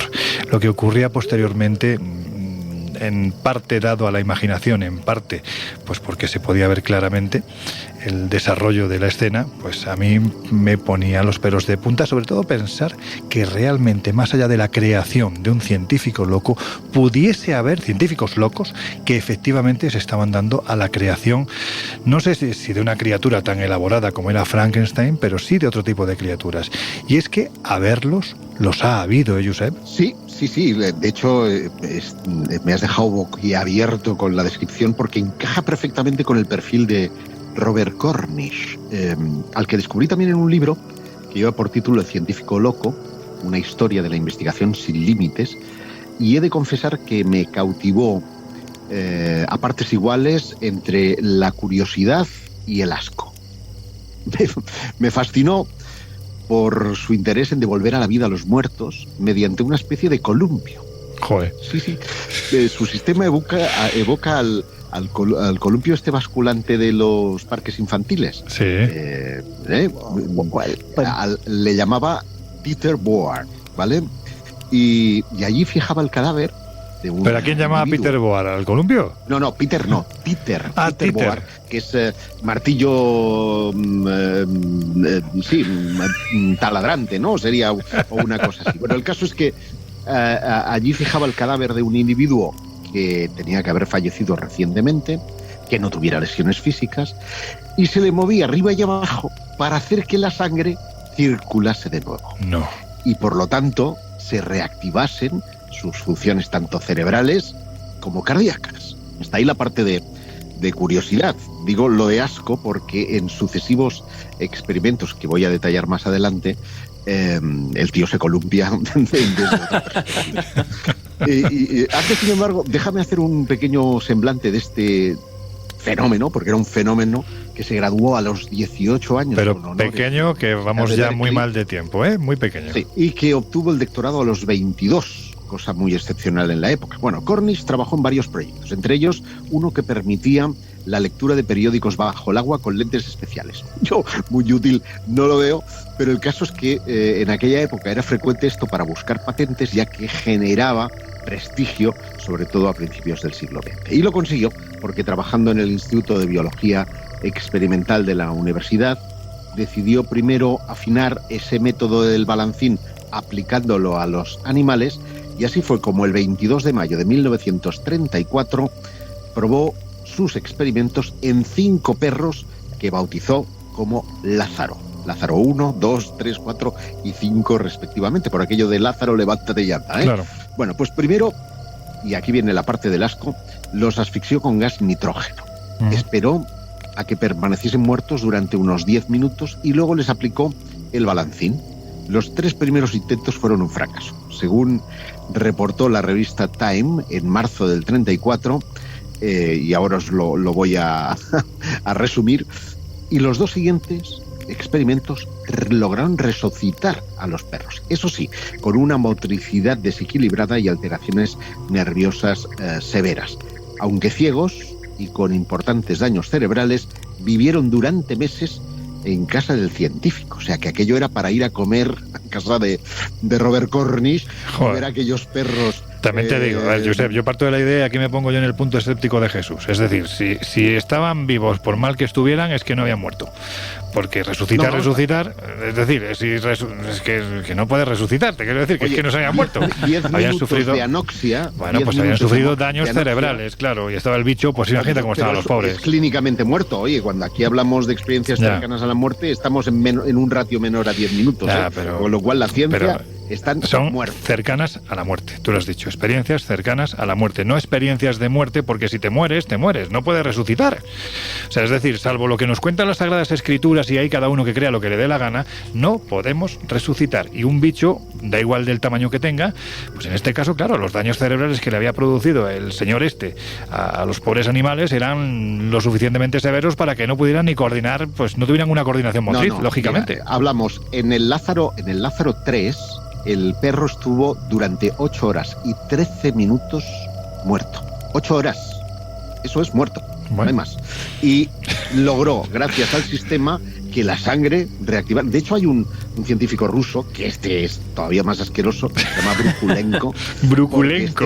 Joder, es que este nombre, el doctor Brukulenko. Literalmente el Frankenstein, porque hacía perros con 2 cabezas. Hacía cosas realmente asquerosas. Yo escribí hace muchos años un post en Espacio Misterio, que os invito, ahí está un vídeo puesto para que veáis las cosas que hacía este tipo, y eran realmente alucinantes. Pero bueno, para no alargarme, voy a dejar, tenía mucho, ya que estamos así al calor de la hoguera, en esta noche tan especial, voy a dejar los detalles de los experimentos, pero sí os voy a dejar con la moralina, porque después de que el New York Times publicara esa resucitación de un perro después de 8 horas y 13 minutos muertos, pues esto despertó el interés, obviamente, del ejército de los Estados Unidos, despertó el interés de muchos científicos, y en el año 1947 Cornish anunció que estaba listo para realizar un experimento con humanos. Y aquí se armó, porque un prisionero condenado a muerte, Thomas McMonigal, se presentó voluntario para que fuera conejillo de Indias. Y el estado de California denegó la petición. ¿Por qué?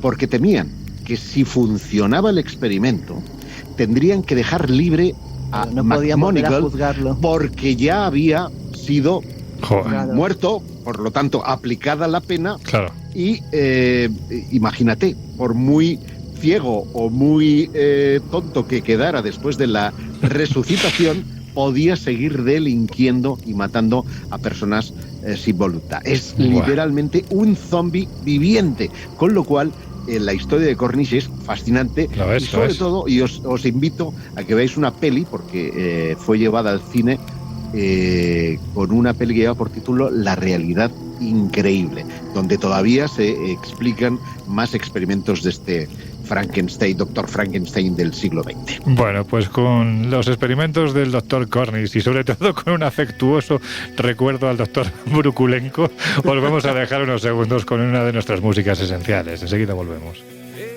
Bueno, oye, yo no sé, a mí me encanta estar aquí con vosotros escuchando estas historias y con el fueguecito que, oye, no se apaga, es curioso, es como si hubieran metido ahí, con lo caro que está el gas ahora mismo, pero como si hubieran metido ahí un enchufe de gas, hubieran enchufado, mejor dicho, gas por debajo, pero pero no sé, yo creo que deberíamos de intentar llamar a ver si alguien nos viene a recoger, a ver si tenemos cobertura, ¿os parece? Sí. Pues venga, SOS. vamos a darle. A ver quién es el que se aleja en la oscuridad para encontrar el sitio con cobertura. Loren. Pues mira, dicen en mi tierra que el que primero lo huele, debajo lo tiene. Así que, Josep, venga, vete, aléjate un poquito con el teléfono, ¿sabes? Y a ver si tú consigues contactar con alguien que no sean. Cuidado, que ya sabes que luego lo de las máscaras de plomo, en fin, los contactos pueden ser complicados.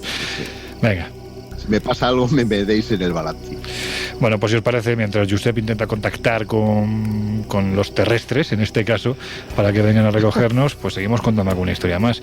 Aunque, en fin, a lo visto de los temas que te gustan a ti, Laura, no sé si decirte que nos cuentes lo que ocurrió, recuerdas, en Rumanía, a alguno de nuestros viajeros, además, ahora que estamos tan cerca de este viaje de fin de año, que por cierto, pues también volvemos a Rumanía, ahora os contaremos un poquito más. Pero ¿qué fue lo que les pasó, ni más ni menos que en los dos viajes que hicimos y en el mismo sitio? Es muy curioso, además parece que a veces las cosas llegan sin buscarlas, ¿no? Y en este caso, pues la primera vez que tuvimos la suerte o la desgracia de ir a caer en este hotel, estábamos tomando algo frente a él, empezó a llover y el propio del bar nos recomendó que fuéramos al hotel, que tenía una terraza cubierta. Todo iba bien, era un hotel bonito, un hotel muy antiguo, eso sí, cuando de pronto una de las viajeras bajó a los baños y subió lívida diciendo que ahí había algo extraño.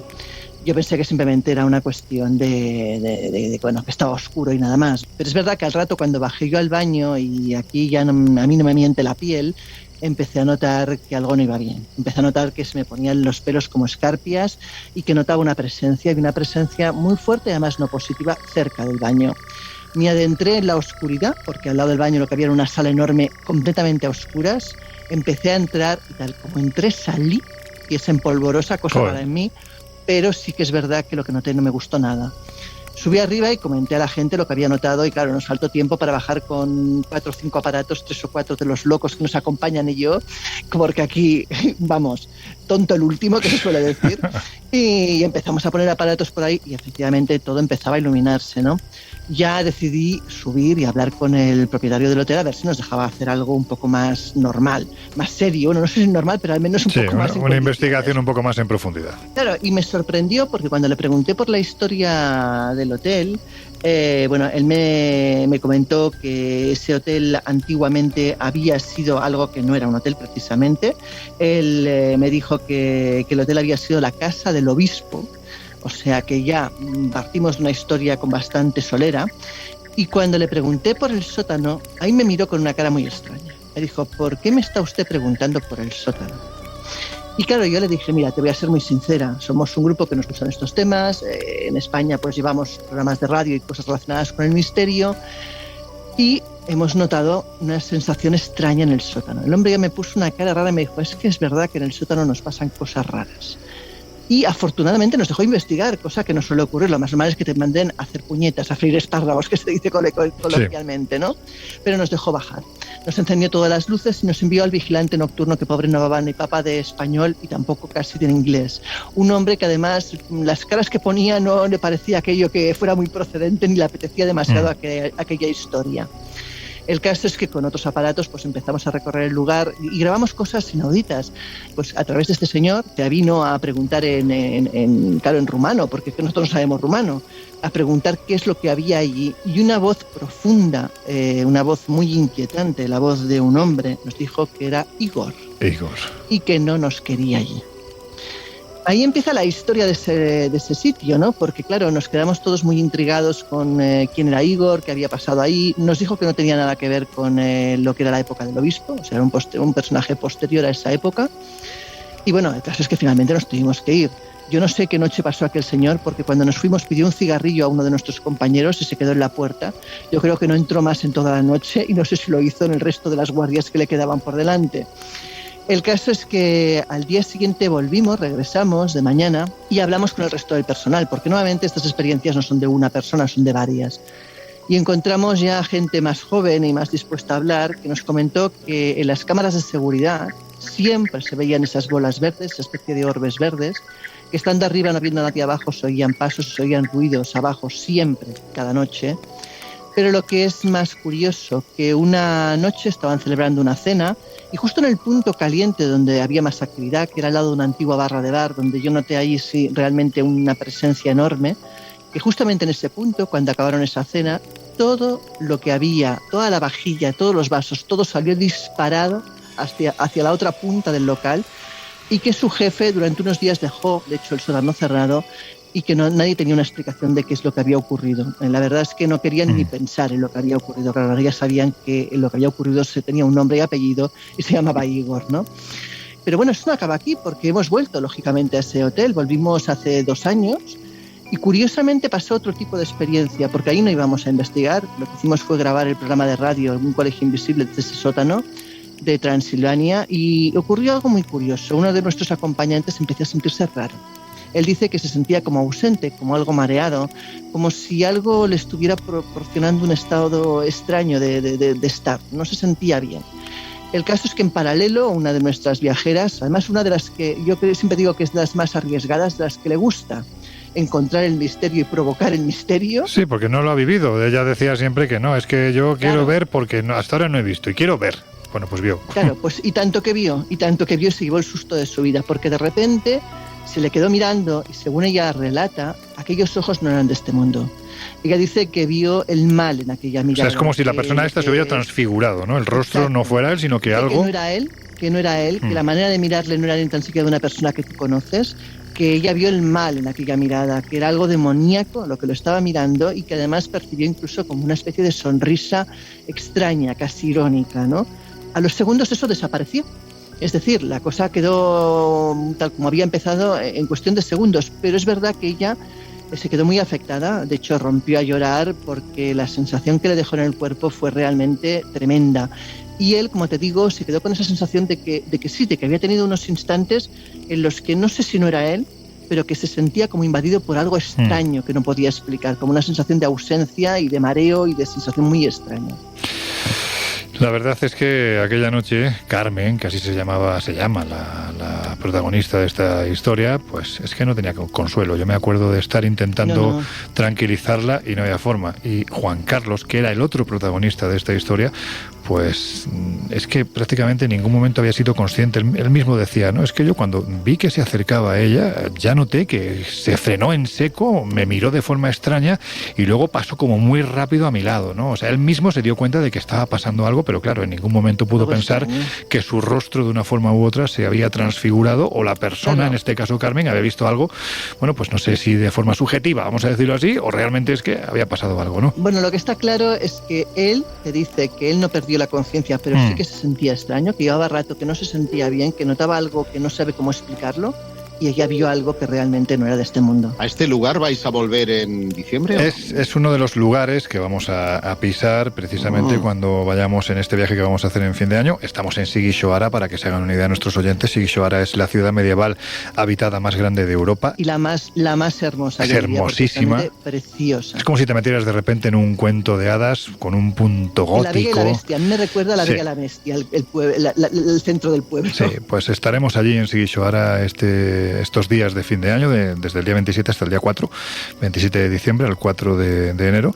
Andaremos, entre otros lugares, por Sigishoara. Para que se hagan una idea de nuestros oyentes, este hotel está, bueno, pues cuando uno afronta la escalera de madera, que es uno de los lugares más icónicos de la ciudad, a mano derecha hay un hotelito con mucha ornamentación, con mucha forja. Se llama como la ciudad, se llama Hotel Sigishoara. Exactamente, con tonos verdes, y allí es donde ocurrió toda esta historia.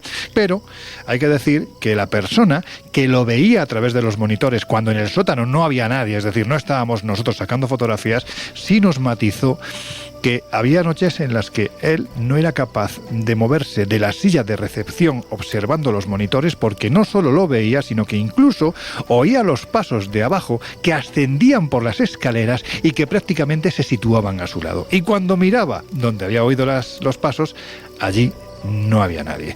Son historias que acontecen en esta Rumanía que vamos a visitar este fin de año, pues con un buen puñado de amigos. Vamos a ir a castillos transilvanos, vamos a recorrer Transilvania, Bucovina, Moldavia, Valaquia, pues haciendo muchas cosas. Vamos a intentar montar en trineos tirados por caballos en la zona... Que sepas que en eso me das una Sí, lo sé.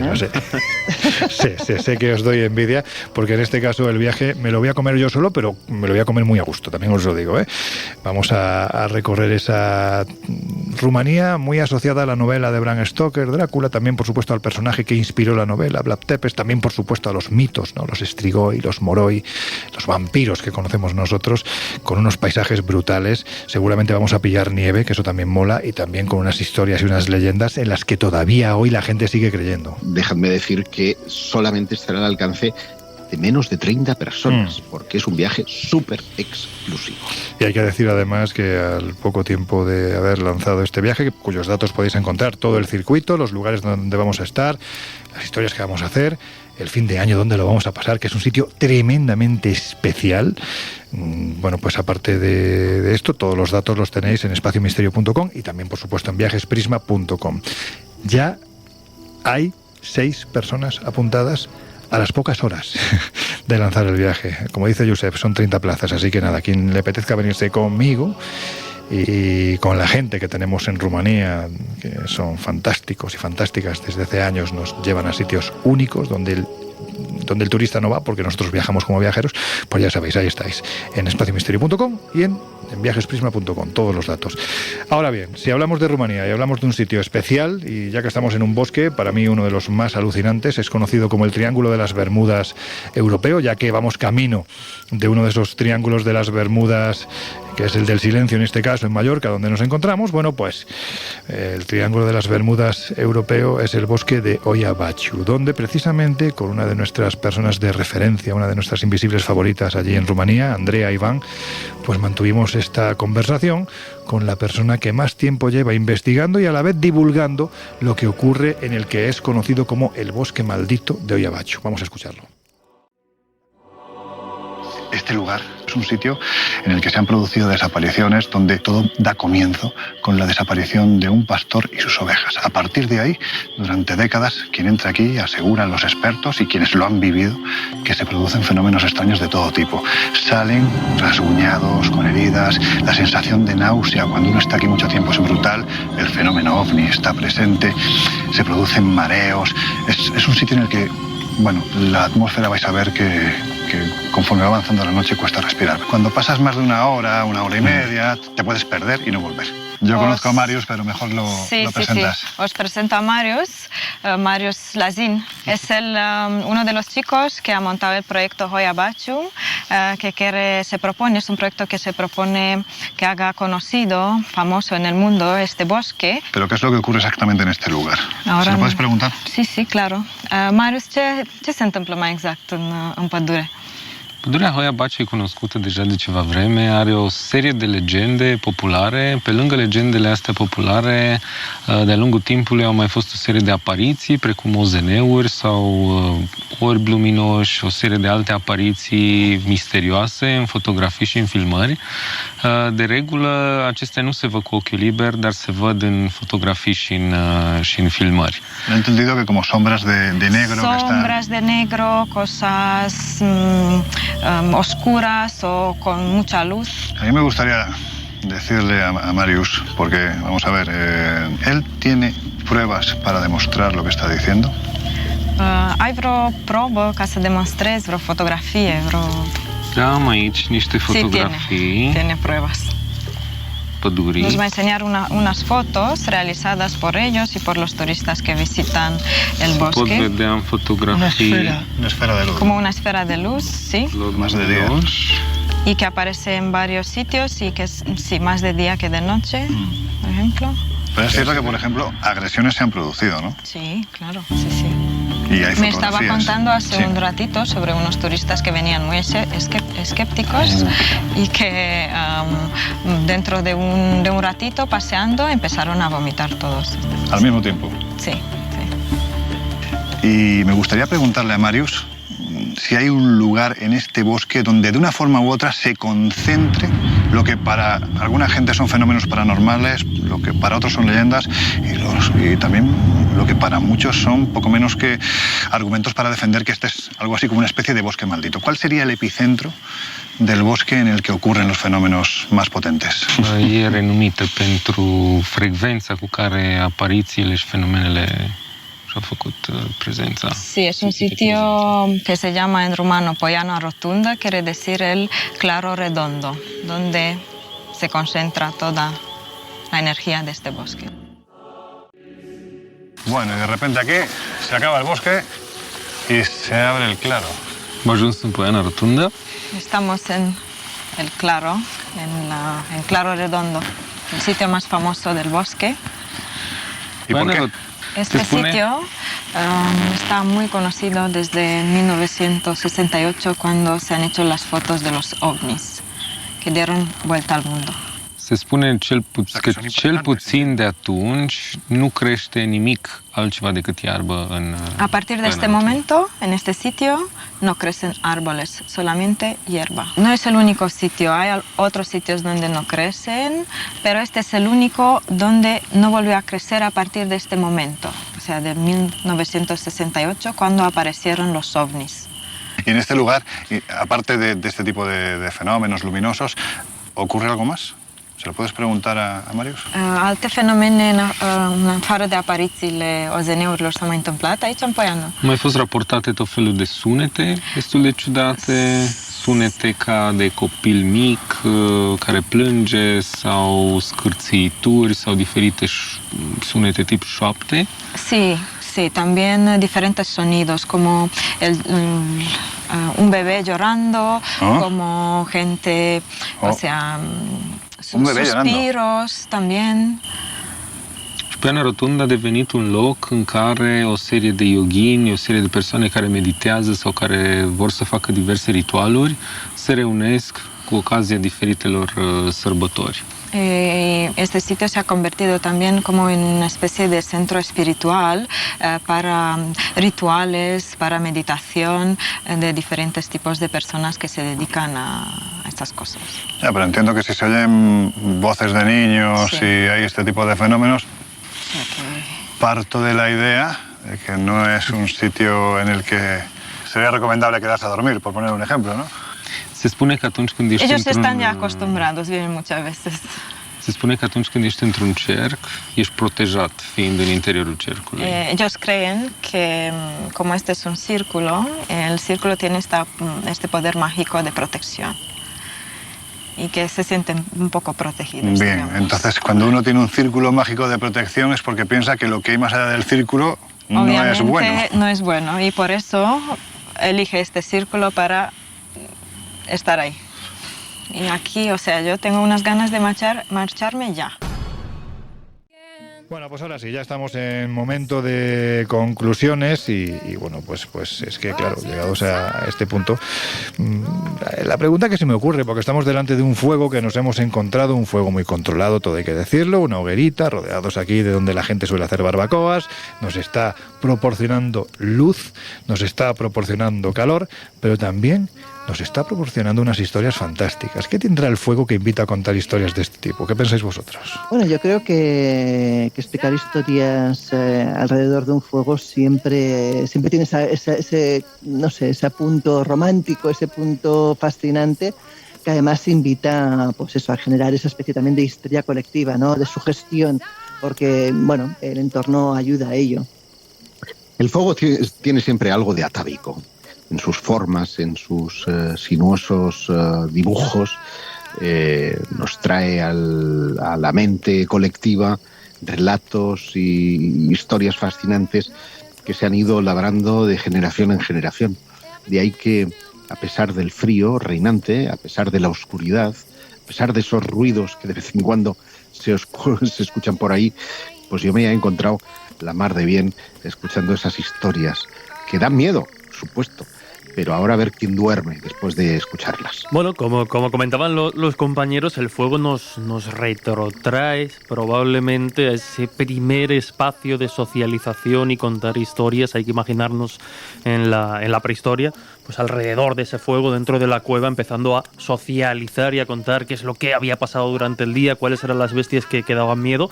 Y también tiene un componente, yo creo que muy bonito y muy romántico, y es que muchas mitologías de diferentes partes del mundo, de diferentes culturas a lo largo de la historia, el fuego precisamente está como origen del mundo y origen también de todo ese cosmos de historias maravillosas y de dioses. Así que contar historias de este tipo, pues oye, yo creo que a mí, fijaros incluso que contarlas alrededor del fuego me ha anulado un poco el sentido escéptico y me deja llevar por la magia y el misterio, así que es alucinante.